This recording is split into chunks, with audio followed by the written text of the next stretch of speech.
일본이 우리나라에 일방적으로 수출 규제를 강행한 지 1년이 가까워지는데도 아직 풀릴 기미가 보이지 않고 있습니다. 네, 수출 기업들로서는 무척 답답한 노릇인데요. 우리 정부가 더는 못 기다리겠다면서 일본에 이달 말까지 답변을 내놓으라고 촉구했습니다. 이광엽 기자입니다.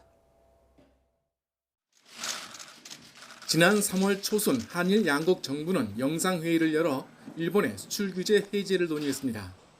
8차 한일 수출관리 정책 대화는 다음날 새벽까지 이어졌지만 결국 뚜렷한 결론 없이 종료됐습니다. 이후 2달이 지났지만 일본의 소극적인 태도로 양국은 한 걸음도 더 나가지 못하고 있습니다. 일본 정부는 지난해 7월 우리나라를 수출 절차 우대국인 이른바 화이트 국가에서 배제했습니다.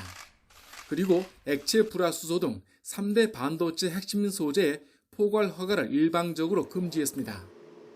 코로나19 사태로 수출이 휘청거리는 가운데 일본의 수출 규제 1년이 가까워지자 산업부가 경고성 메시지를 보냈습니다.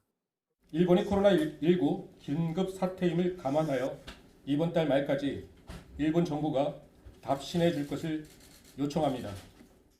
일본은 수출 규제 이유로 3가지를 들었지만 이젠 다 개선이 마무리됐습니다. 한일 정책 대화는 재개됐고 재래식 무기 캐치홀 통제 근거가 미흡하다는 주장에 대외 무역법을 개정한 데 이어 수출관리 조직은 국 단위로 확대했습니다. 정부는 우리 기업들이 액체 불화수소 등 세계 품목 대신 미국이나 유럽산 제품을 투입하는 방식 등으로 어느 정도 공급 안정화를 이뤄냈다고 평가하고 있습니다. 그간 시도조차 어려웠던 벽에 과감히 도전하는 용기를 가지게 되었고 또 막상 해본이 되더라라는 경험과 또 자신감이라는 큰 자산도 함께 얻었습니다. 일본이 수출 규제 원상 회복을 계속 늦출 경우 우리 기업들은 압박감에서 벗어나기 어려워지기 때문에 다음에는 우리 정부가 최후 통첩 성격의 메시지를 보낼 가능성이 있습니다. YTN 이광엽입니다.